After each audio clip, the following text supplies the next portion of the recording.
Okay, today we're going to make the circle flip-up album. And the way you have to start is you're going to find yourself a circle.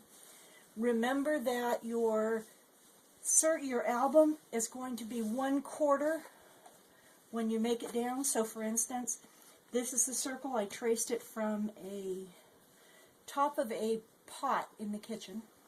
And so when you see this, you're going to be 1/4 size is how big your album's going to be.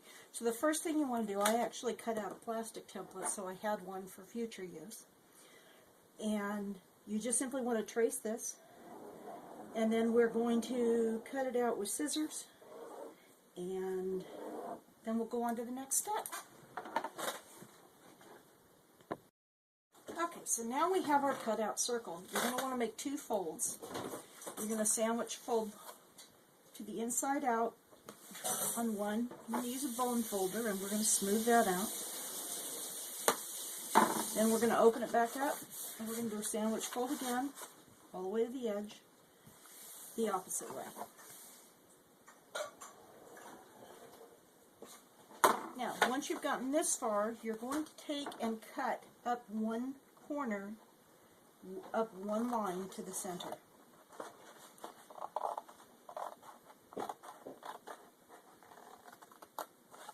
The next thing you want to do is you want to measure about a 1/2 inch line. I just kind of flip this up on the right side. So on the right side, you're going to draw, and this is for a flap, so you're going to draw this, because this is where you're going to cut. And then we're going to go ahead and cut this off.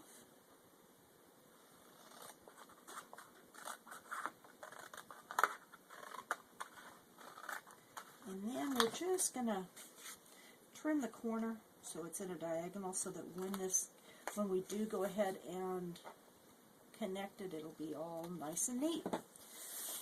So now we have what's going to be the base of the next thing you're going to do is take this leftover flap, and you're going to turn it over. You're going to make a mountain fold. So you're going to go ahead and fold that up, and you're going to crease it.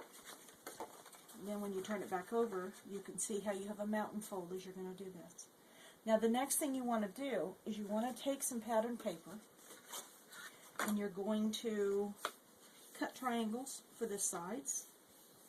You can see where I did that one here. And I just picked 4 coordinating papers out of the Close to My Heart Free Spirit pack, and the 4 cardstocks that are there, and I cut this template. And all I did was take this piece, and then I kind of took a line and divided up where it should be, and then I just measured so that I could see how it laid out, and then I just took an inch off both ends so that you can see exactly how you want your paper to be cut. So see, I took it this way, and then I laid it down, and then what I did was I actually went in and cut a little bit off of each side so that I could get the exact size that I wanted to be able to go in that spot. So then after you do that, we're going to take and I cut a couple of little strips. I actually did 4 strips in different colors to go on my pages. Here's the examples. And I took some paper edgers, some punches, and just kind of punched some decorative edges here. So I laid this down, and then I cut a 3x3 square from coordinating cardstock, and then I laid that down and glued that down with my Bonding Memories glue, which is just an awesome product. So once you get this far, then we'll move on to the next step. Okay, so the next part we're going to do is we need to attach so that our pages are put together straight. So you want to use some permanent glue, and again, I'm using the Bonding Memories glue from Close to My Heart. Remember, as long as it's blue, it's permanent. So you're going to lay this out, and I'm going to press it down so that they're all together, so you can see how that's done there. Make sure it's all in there tight and flat.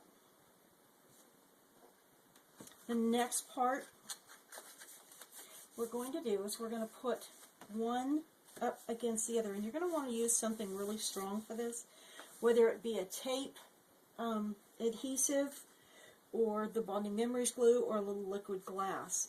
And we're going to glue these together. And again, I'm going to use the Bonding Memories glue because when it is permanent, it's very strong. So you're going to go all the way around. And you need to decide what two colors you want together. And I'm actually going to switch this up because I want to have my terracotta and my honey opposite each other. And you're going to lay it down so they're as tight in there as they can be. And you're going to do that with all 4 pieces. And you're going to put them together like that, and then we'll go on to the next step. Okay, so the next part we're going to do is we're going to attach the ribbon. So you're going to take 24 inches of ribbon, and we'll just measure that off here. I'm using one of the little chocolate collection. And you're going to attach it to your book. Now you can see I kind of used binder clips here because I was having it dry from that glue. So when you glue it down, you're going to glue on the top and the bottom. You're just not going to glue on the spine. Now I'm going to use some glue dots so that they can, because the paper's going to go over it, so it's not going to matter if they're bigger than the project. So we're going to just attach some of those. These ones are probably a little bit bigger than I needed for this project, but you'll be able to see what they're doing.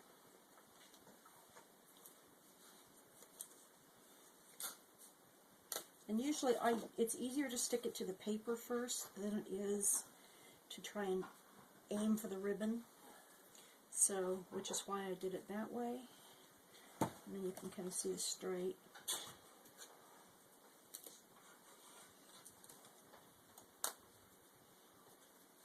So I'm going to put 2 different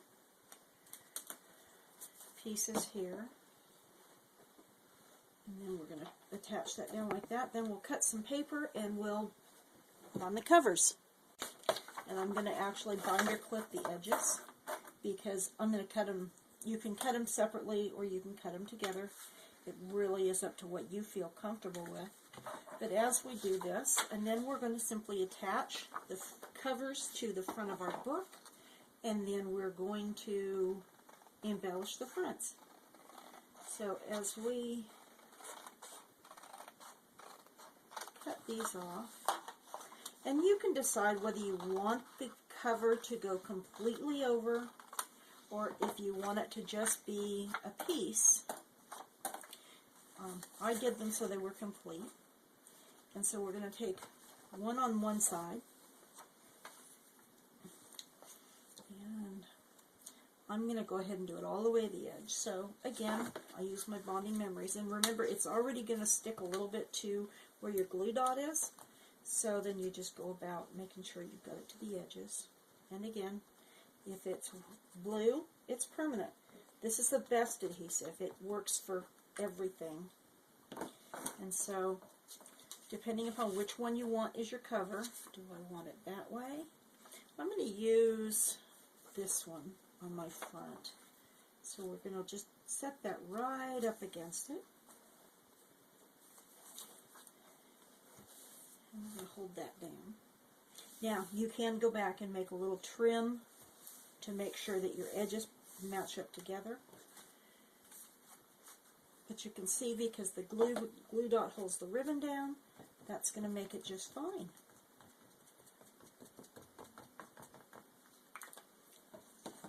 And then this one we'll do right here.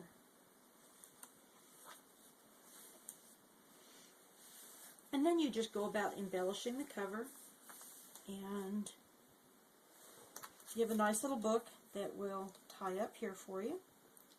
But when you open it, you've got a great little album that can sit on the table. All you have to do is embellish it with pictures, and you have a real cute little circle album. So that's our project for today. I hope you've enjoyed it, and I look forward to seeing you soon. Bye-bye. So that's our project for today. I hope you've enjoyed it, and I look forward to seeing you soon. Bye-bye.